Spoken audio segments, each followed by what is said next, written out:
Hello friends, मैं नीता भास्कर आप सभी लोगों का अपने यूट्यूब चैनल पर स्वागत करती हूँ। और हिस्ट्री में हम आज 20 क्वेश्चन कंप्लीट करेंगे और गुप्तोत्तर काल के क्वेश्चन हैं। और वीडियो क्वेश्चन अच्छे हैं, वीडियो आपको जरूर पसंद आएगी। और पसंद आए तो लाइक शेयर कमेंट करिएगा। और देखिए, नेट के अगर आप तैयारी कर रहे हैं तो जरूर थोड़ा सा सीरियस होकर अच्छे तरीके से तैयारी करते रहें। और वीडियो से बहुत हेल्प मिलेगी, वीडियो भी जरूर देखा करिए, ठीक है। और वीडियो पसंद आती है तो लाइक शेयर कमेंट करिएगा। चैनल पर अगर आप नए हैं तो जरूर सब्सक्राइब भी कर लें, जिससे आपको नई वीडियो की नोटिफिकेशन मिलती रहे। तो चलिए शुरू करते हैं और फर्स्ट क्वेश्चन पे चलते हैं। और फर्स्ट क्वेश्चन है, ह्वेनसांग का उल्लेख है कि गन्ना और गेहूं उत्तर पश्चिम भारत में उगाए जाते थे और धान मगध में। यानी गन्ना और गेहूं की बात की जाए तो ये कहाँ उगाए जाते थे? पश्चिमी भारत में उगाए जाते थे, ठीक है, पश्चिम भारत में। और धान कहाँ पर उगाए जाते थे? मगध में, ठीक है। दूसरा पॉइंट है, ह्वेनसांग का उल्लेख है कि हर्षवर्धन ने अपने राज्य की आय को 4 हिस्सों में बांटा। 1/4 सरकारी खर्चे के लिए, तो दूसरी चौथाई राज्य कर्मचारियों के वेतन के लिए, तीसरी चौथाई बौद्धिक उपलब्धियों को पुरस्कृत करने के लिए और अंतिम चौथाई दान के लिए, ठीक है। और राइट जो आपका ऑप्शन हो जाएगा, ऑप्शन सी हो जाएगा, 1 और 2 दोनों, ठीक है। तो ह्वेनसांग जो कि चीनी यात्री था और हर्षवर्धन के शासन काल में आया था, 600 से 647 ईस्वी तक उसका शासन काल रहा। भारत आया था और उसकी यात्रा का उद्देश्य बौद्ध धर्म के पवित्र जो स्थल है उनका दर्शन करना था, ठीक है। और बौद्ध ग्रंथों का अध्ययन करना था। और उसने अपनी यात्रा के ऊपर एक ग्रंथ लिखा था जिसे पूछा जाता है कई बार, सी यू की, ठीक है।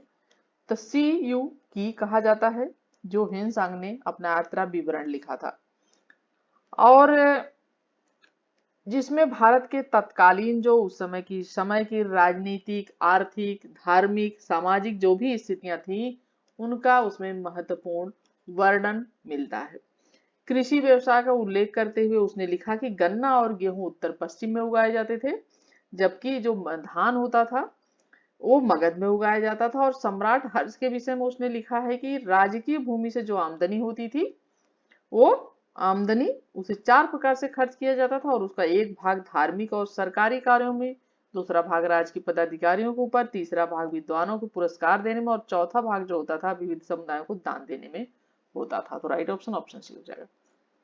सेकेंड क्वेश्चन है, निम्नलिखित में से किस शैलेंद्र राजा ने नालंदा में एक मठ का निर्माण किया और पाल सम्राट देवपाल से इसके रख रखाव के लिए 5 गांव दान देने का निवेदन किया?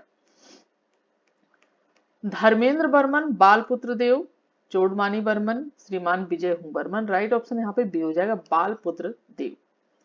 देखिए, पाल वंश के शासक जो थे देवपाल, तो देवपाल के समय में नालंदा में, ठीक है, नालंदा में एक विहार बनवाने पर बालपुत्र देव शैलेंद्र वंशीय जो थे, ठीक है, शैलेंद्र वंशी शासक था। और इसने बल वर्मा के नेतृत्व में एक दूत मंडल भेजकर देवपाल से नालंदा में एक बौद्ध विहार बनवाने की अनुमति मांगी थी, ठीक है, जिसे देवपाल ने प्रदान किया था। और इसका उद्देश्य था नालंदा में जावा के जो विद्यार्थी थे उनके लिए एक विशेष विद्यालय के निर्माण के लिए मगध के 5 गांवों के अनुदान की व्यवस्था करना था। कितने? 5 गांव, ठीक है, यहाँ पे दिया है ना, 5 गांव दान देने का निवेदन किया था। तो राइट ऑप्शन ऑप्शन बी हो जाएगा। नेक्स्ट है, निम्नलिखित में से कौन मत विलास प्रहसन नामक नाटक के लेखक महेंद्र बर्मन प्रथम का समकालीन है? पुष्यमित्र शुंग, चंद्रगुप्त प्रथम, समुद्रगुप्त, हर्षवर्धन। राइट ऑप्शन आपका डी हो जाएगा, ठीक है, हर्षवर्धन, ठीक है। तो महेंद्र बर्मन समकालीन था किसके? हर्षवर्धन का। तो जो बर्मन था प्रथम, फर्स्ट, यानी पल्लव वंश का शासक था, ये महानतम, ठीक है। महेंद्र बर्मन ये जो था ये पल्लव, ठीक है, वंश का शासक था और महानतम शासक था। इसका काल जो था 600 से 630 तक, ठीक है। और इसका समकालीन शासक हर्षवर्धन था और जिसका काल 606 से था, इसका 606 से 647 तक हर्षवर्धन का जो शासन काल था, ठीक है, हर्ष का था। और पल्लव शासक महेंद्र वर्मन ने संस्कृत में प्रसिद्ध पुस्तक जो थी मत विलास प्रहसन, किस भाषा में थी? संस्कृत में थी, क्योंकि कभी कभी यही पूछ लेता है कि किस भाषा में पुस्तक लिखी गई है। तो संस्कृत भाषा की पुस्तक थी जो मत विलास प्रहसन महेंद्र वर्मन द्वारा लिखी गई थी, और जिसमें कार्य पालिकों और बौद्ध सन्यासियों की आलोचना की गई है, ठीक है, इस पॉइंट को नोट करें।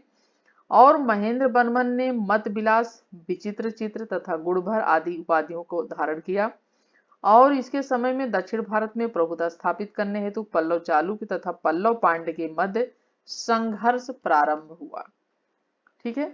और इसने एक अन्य ग्रंथ भगवत दज्जुकीयम की रचना भी की थी, ठीक है। तो राइट ऑप्शन ऑप्शन डी हो जाएगा। नेक्स्ट है, ये होल अभिलेख निम्नलिखित में से किसी एक की कृति का विवरण देता है? पुलकेशिन द्वितीय, गौतमी पुत्र सातकड़ी, ईशान बर्मन या आदित्य सेन? राइट ऑप्शन हो जाएगा पुलकेशिन। तो एहोल जो अभिलेख है, ठीक है, पुलकेशिन द्वितीय चालुक्य वंश का सर्वाधिक योग्य और शक्तिशाली शासक था, और इसकी उपलब्धियों का विवरण हमें एहोल जो लेख है उससे मिलता है, प्राप्त होता है, और जो प्रशस्ति के रूप में है। और इस लेख से पता चलता है कि उसने सकलोत्तर पाथनाथ कहे जाने वाले उत्तर मगध के सम्राट हर्षवर्धन को नर्मदा नदी के तट पर, ठीक है, किस नदी के तट पर? नर्मदा नदी के तट पर पराजित किया था, ठीक है। किसको? हर्षवर्धन को। किसने? पुलकेशिन द्वितीय ने, ठीक है। तो राइट ऑप्शन ऑप्शन आपका ए हो जाएगा। नेक्स्ट है सूची फर्स्ट और सेकंड, मध्यकालीन मंदिर अवस्थान, चतुर्भुज मंदिर, माला देवी मंदिर, एरातेश्वर मंदिर, अंबा माता। अवस्थान गयासपुर, खजुराहो, जगत, तारापुरम, ठीक है। और हम अगर मिलान करेंगे तो राइट ऑप्शन हमारा सी आएगा। ए का क्या है? खजुराहो में है चतुर्भुज मंदिर, मध्य प्रदेश, ठीक है, एमपी में जो है खजुराहो। और माला देवी ये है गयासपुर, एरातेश्वर मंदिर ये है दारापुरम, और अंबा माता जगत, ठीक है। तो देखिए खजुराहो बुंदेलखंड का प्रसिद्ध स्थल है जो कि मध्य प्रदेश के छतरपुर जिले में है, ठीक है, एमपी के छतरपुर जिले में है। और यहाँ चंदेल शासकों द्वारा, ठीक है, ये भी ध्यान दें, चंदेल शासकों ने 9वीं शताब्दी से लेकर 12वीं शताब्दी तक अनेक सुंदर और भव्य मंदिरों का निर्माण करवाया है, और वर्तमान में खजुराहो में 25 मंदिर विद्यमान है, ठीक है, ठीक है। और इनका निर्माण ग्रेनाइट तथा लाल बलुआ पत्थरों से किया गया था, और इस शैव, वैष्णव, ठीक है, तथा जैन धर्मों से भी संबंधित है, जैन धर्म से भी संबंधित है। और खजुराहो के मंदिरों में चतुर्भुज मंदिर महत्वपूर्ण मंदिर है, और इसका वास्तु विन्यास कंदरिया महादेव जैसा है। और अन्य मंदिरों में माला मंदिर गयासपुर में, एतेश्वर दारापुरम में, और अंबा माता मंदिर जगत में स्थित है। एतेश्वर मंदिर का निर्माण राजराज द्वितीय ने करवाया था, ठीक है, इसका निर्माण किसने करवाया था? राज सेकंड ने, ठीक है। चलिए 6 क्वेश्चन है, सूची फर्स्ट और सेकंड, सूची फर्स्ट पार्ट और सूची सेकंड विषय। वाग्भट रचित अष्टांग काव्य शास्त्र, विमलपति रचित भाग्यवृत्ति, व्याकरण शास्त्र, भास्कराचार्य रचित लीलावती, गणित शास्त्र, आनंदवर्धन रचित धनलोक, औषधि शास्त्र। और हम मिलान करेंगे तो ऑप्शन बी होगा, ए का 4 होगा, औषधि शास्त्र है ये वाग्भट रचित अष्टांग। बी क्या है? व्याकरण शास्त्र है, ठीक है, विमल रचित भाग्यवती। सी का, ठीक है, 3 हो जाएगा।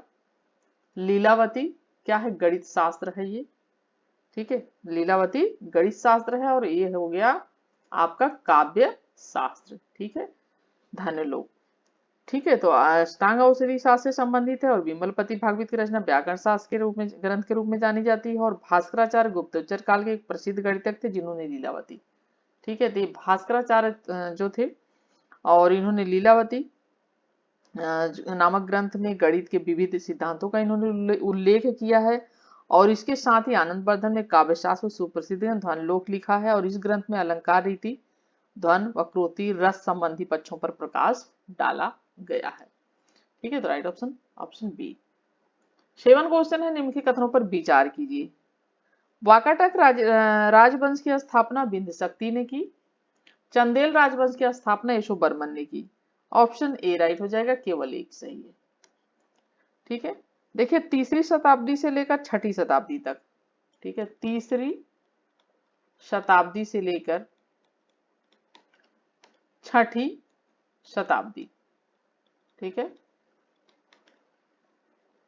छठी शताब्दी ईस्वी तक दक्षिणा पथ में शासन करने वाले समस्त राजवंशों में वाकाटक राजवंश, ठीक है, वाकाटक वंश का सर्वाधिक सम्मानित तथा सुसंस्कृत था ये। और वाकाटक वंश की स्थापना 255 ईस्वी के लगभग, कब? 255 ईस्वी के लगभग बिंद शक्ति ने की थी। ठीक है, और इनके पूर्वज सातवाहनों के अधीन बरार के स्थानीय शासक थे। तो राइट ऑप्शन ऑप्शन हो जाएगा ए। नेक्स्ट है कांची का कैलाश मंदिर, जिसके द्वारा स्थापत्य की शैली द्रविड़ शैली का उद्भव होता है और निम्नलिखित में से किसके द्वारा बनवाया गया था? Mahendra Barman first, Narasimha Barman first, Narasimha Barman second, Nanda Barman. Right जो ऑप्शन हो जाएगा ऑप्शन सी हो जाएगा, नरसिंह बर्मन सेकंड। तो कांची का जो कैलाश मंदिर था, ठीक है, नरसिंह बर्मन सेकंड द्वारा बनवाया गया। इंपॉर्टेंट क्वेश्चन है, बहुत बार पूछा गया है ये, टीईटी पीटी आदि में, एलटी में, नेट में भी। और इस शासक द्वारा द्रविड़ शैली के इस स्थापत्य का विकास किया गया। किस शैली का? ठीक है, ये भी ध्यान रखें, द्रविड़ शैली। ठीक है, और जिसे राजसिंह शैली भी कहा जाता है। ठीक है, और इस शैली के मंदिरों में 3 महाबलीपुरम में निर्मित है, शेर मंदिर, ईश्वर मंदिर और मुकुंद मंदिर। और शेर मंदिर इस शैली का प्रथम उदाहरण है, जो शेर मंदिर है। ठीक है, और कांची का कैलाश मंदिर राजसिंह शैली का चरम उत्कर्ष जो है ये माना जाता है। और द्रविड़ शैली की सभी विशेषताएं एक साथ इसमें प्राप्त मिलती हैं, जैसे प्रांगण है, गोपुरम है, ये सब द्रविड़ शैली की विशेषताएं हैं। ठीक है, प्रांगण है, गोपुरम है, ये सब उनकी विशेषताएं हैं द्रविड़ शैली की। स्तंभ युक्त मंडप है, ये सारी चीजें। 9 क्वेश्चन है, निम्नलिखित कथनों पर विचार करें। फर्स्ट पॉइंट है, राष्ट्रकूट वंश से संबंधित दंतीदुर्ग एक समय में चालुक्य विक्रमादित्य द्वितीय के अधीन महासामंत था। दूसरा है, चोल वंश से संबंधित विद्यालय एक समय में मदुरई की पांड्य शासकों का अधीन था। ठीक है, और आपका जो राइट ऑप्शन हो जाएगा वो हो जाएगा ऑप्शन ए, केवल एक। देखिए दंती दुर्ग बादामी के चालुक्य शासक, ठीक है, विक्रमादित्य द्वितीय यानी सेकंड के सामंत के रूप में अपना जीवन प्रारंभ किया। और राष्ट्रकूट वंश की स्वतंत्रता का जन्मदाता यह दंती दुर्ग ही था। विजयालय एक शक्तिशाली चोल राजा था। ठीक है, जो पल्लवों के सामंत के रूप में उदयपुर, ठीक है, उदयपुर त्रिचनापल्ली के समीप क्षेत्र में शासक था ये विजयालय, और न कि पांडवों के अधीन शासक था ये। ठीक है, पांडवों का अधीन नहीं था ये। और विजयालय ने पांडवों को निर्बल शक्ति का लाभ उठाकर तंजौर पर अधिकार कर लिया था। ठीक है, तो राइट ऑप्शन हो जाएगा ऑप्शन आपका केवल एक सही। 10 क्वेश्चन, भारतीय मंदिर स्थापत्य के संदर्भ में निम्नलिखित कथनों पर विचार कीजिए। आमलक, कुंभ पंजर, उपपीठ, विमान। यहाँ पे कौन से राज राजेश्वर द्वारा निर्मित तंजौर मंदिर के संग तत्व हैं? राइट ऑप्शन हो जाएगा 1, 2 और 4। ऑप्शन बी राइट हो जाएगा। देखिए चोल राजा, कौन? राज, ठीक है, प्रथम फर्स्ट, द्वारा तंजावुर का प्रसिद्ध बृहदेश्वर मंदिर जिसे कहते हैं, बृहदेश्वर मंदिर, ये भी इंपॉर्टेंट क्वेश्चन है, बहुत बार पूछा जाता है। तो बृहदेश्वर मंदिर का निर्माण करवाया था किसने? राजराज फर्स्ट ने। और इसे इसीलिए राज राजेश्वर मंदिर भी कहा जाता है। और भारतीय मंदिर स्थापत्य कला की दृष्टि से इस मंदिर में आमलक, कुंभ पंजर, विमान का यथेष्ट और सुंदर प्रयोग किया गया है। और ये विशेषताएं इस मंदिर को विशिष्ट और अत्यंत आकर्षक स्वरूप प्रदान करती हैं। ठीक है, नेक्स्ट है सूची फर्स्ट और सेकंड, कृतियां है एक तरफ रचयिता उनके। मृच्छकटिकम कालिदास, ऋतु संहार शूद्रक, किरातार्जुनीय माघ, शिशुपाल वध भारवी। और मिलान करेंगे तो क्या हो जाएगा, मृच्छकटिकम शूद्रक की रचना है, ठीक है। ऋतु संहार कालिदास ने की महत्वपूर्ण कृति है, ठीक है। और किरातार्जुनीयम जो है वो भारवी की है और शिशुपाल वध माघ की, ठीक है। ए का 2 है, बी का 1 है, सी का 4 है और डी का 3 है। तो राइट आपका ऑप्शन हो जाएगा ऑप्शन ए हो जाएगा, ठीक है। और जो मृच्छकटिकम है शूद्रक द्वारा लिखा गया नाटक है ये, ठीक है, ये नाटक है और जिसमें कुल 10 अंक हैं।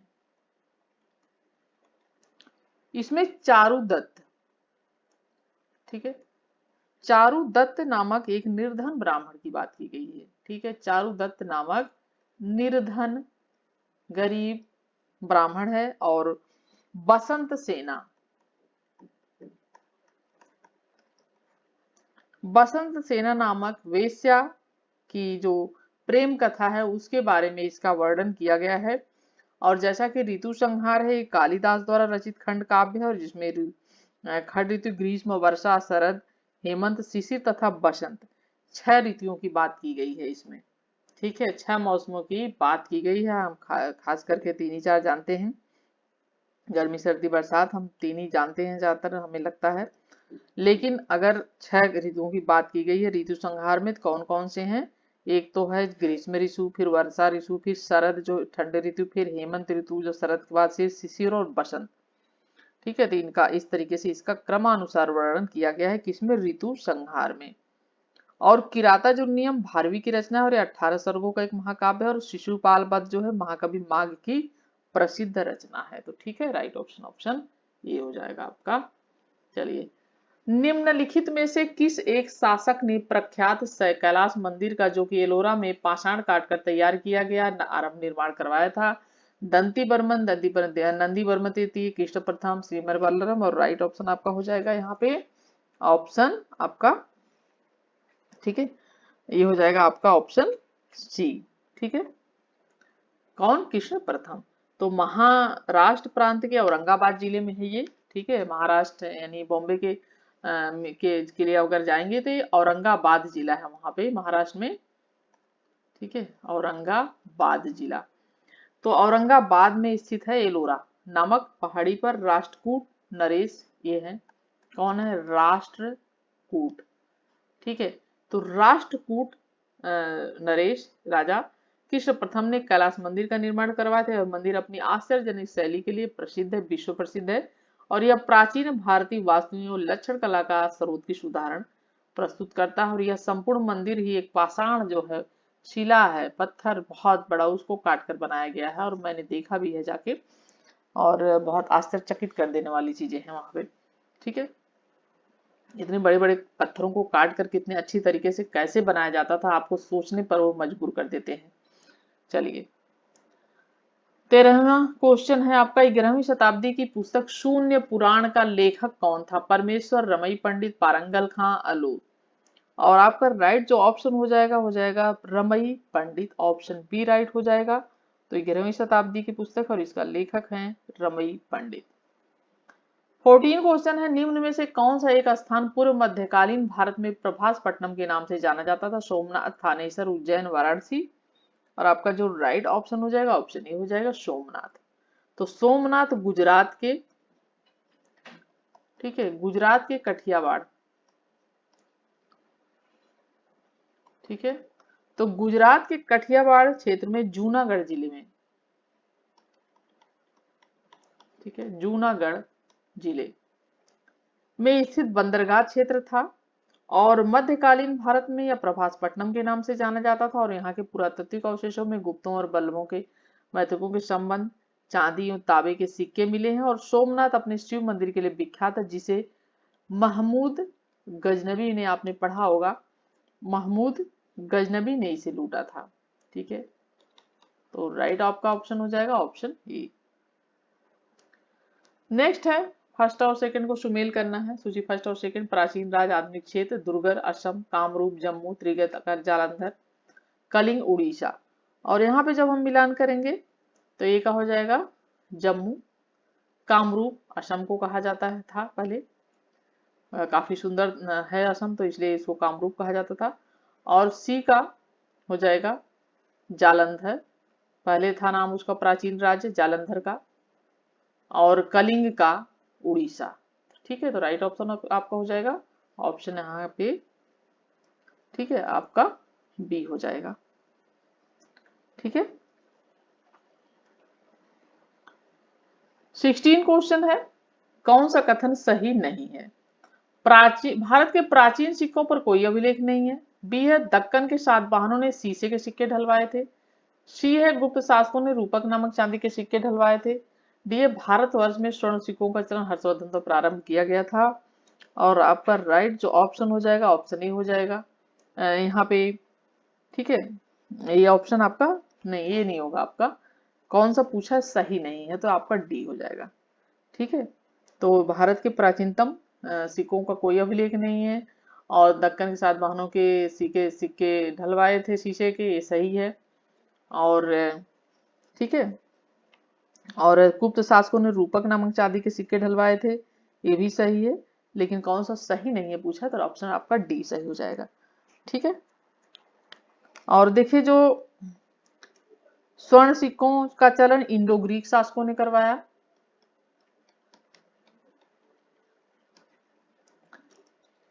और उन्होंने पहली ही बार लिखित और आखिरी तो सिक्के चलाए। और भारत के प्राचीनतम सिक्के आहत सिक्के कहलाते हैं। ठीक है, क्या कहलाते हैं वो? आहत सिक्के। और ये 5वीं शताब्दी ईस्वी के पूर्व के हैं, और इन पर कोई भी लेख नहीं, और सातवाहनों ने सर्वप्रथम शीशे के सिक्के ढलवाए थे। ठीक है, और गुप्त शासक चंद्रगुप्त विक्रमादित्य ने शकों पर विजय के उपलक्ष्य में चांदी के सिक्के ढलवाए, उन्हें रूपक या रूपम कहा जाता था। ठीक है, और इनका वजन जो होता था वो 32 से 36 ग्रेन था। ठीक है, तो राइट ऑप्शन आपका डी हो जाएगा, जो सही नहीं है। 17 क्वेश्चन है, गुप्तोत्तर युग में प्रमुख व्यापारिक केंद्र था कन्नौज, उज्जैन, धार, देवगिरी। ठीक है, और राइट ऑप्शन हो जाएगा ऑप्शन ए कन्नौज। ठीक है, तो गुप्तोत्तर काल में व्यापार का प्रमुख केंद्र उज्जैन के स्थान पर कन्नौज हो गया था। और गुप्तोत्तर काल में हर्ष ने अपनी राजधानी थानेश्वर, पहले उसकी राजधानी थानेश्वर थी, उसके स्थान पर उसने कन्नौज को बनाया था। ठीक है, और एक गंगा यमुना दोआब में स्थित होने के कारण कन्नौज एक महत्वपूर्ण व्यापारिक केंद्र के रूप में था। ठीक है, चलिए नेक्स्ट है, नालंदा विश्वविद्यालय के विनाश का कारण था मुसलमान, कुषाण, सितियन। राइट ऑप्शन ये हो जाएगा, मुसलमान कहा जाएगा, क्योंकि नालंदा विश्वविद्यालय गुप्त दूत शिक्षा का महत्वपूर्ण केंद्र था, और तुर्क आक्रमणकारी बख्तियार खिलजी, ठीक है, बख्तियार खिलजी, तो बख्तियार खिलजी के द्वारा 1193 में नालंदा विश्वविद्यालय को नष्ट कर दिया गया, उसे जला दिया गया, आग लगा दी गई नालंदा विश्वविद्यालय को, और बहुत सारी किताबें, महत्वपूर्ण चीजें वहां पर जल कर राख हो गई, उनके की कुछ अवशेष मिले, नहीं तो बहुत सारी, इसी वजह से बहुत सारी जानकारी जो थी वहां पे सब जल के राख हो गई, नहीं तो बहुत सारी चीजें हमें और भी जानने को मिलती अगर नालंदा विश्वविद्यालय में आग न लगाई गई होती तो। ठीक है, 19 क्वेश्चन है, नर्मदा नदी पर सम्राट हर्ष के दक्षिणवर्ती आक्रमण को रोका, पुलकेशिन फर्स्ट, सेकंड, या विक्रमादित्य फर्स्ट, या विक्रमादित्य सेकंड। ऑप्शन बी हो जाएगा पुलकेशिन सेकंड। तो हर्षवर्धन ने बंगाल तथा मगध पर आक्रमण किया और उस पर विजय भी हासिल की, और अब उसके राज्य की सीमा नर्मदा नदी तक, ठीक है, पिछले क्वेश्चन में हमने बात करी थी, पहुंच गई थी। और जब हर्ष दक्कन की तरफ बढ़ा तो चालुक्य वंशी शासक पुलकेशिन जो सेकंड था, उसने उसका रास्ता रोका। ठीक है, जब वो जा रहा था तो रास्ता रोका, और ऐसे में युद्ध क्या है अवश्य होना था। और नर्मदा नदी पर 634, कहां पे? नर्मदा नदी पर 634, 634, 634 में हर्षवर्धन और पुलकेशिन सेकंड के मध्य युद्ध हुआ था, जिसमें पुलकेशिन सेकंड ने युद्ध में हर्ष को पराजित किया था। ठीक है, तो right option option B. 20 last question है, कौशे शब्द का प्रयोग किया गया है कपास के लिए, सन के लिए, रेशम के लिए, ऊन के लिए, और राइट ऑप्शन आपका सी हो जाएगा रेशम के लिए। तो कौशे शब्द का प्रयोग गुप्त तथा गुप्तोत्तर काल में रेशम के लिए किया गया था, तो राइट ऑप्शन आपका सी हो जाएगा। और आशा करती हूँ वीडियो आपको पसंद आई होगी, और पसंद हुई तो प्लीज लाइक शेयर कमेंट करिएगा, चैनल पर नए तो सब्सक्राइब कर लीजिएगा। नेक्स्ट वीडियो मिलती हूँ आप सभी से, तब तक के लिए thank you for watching video.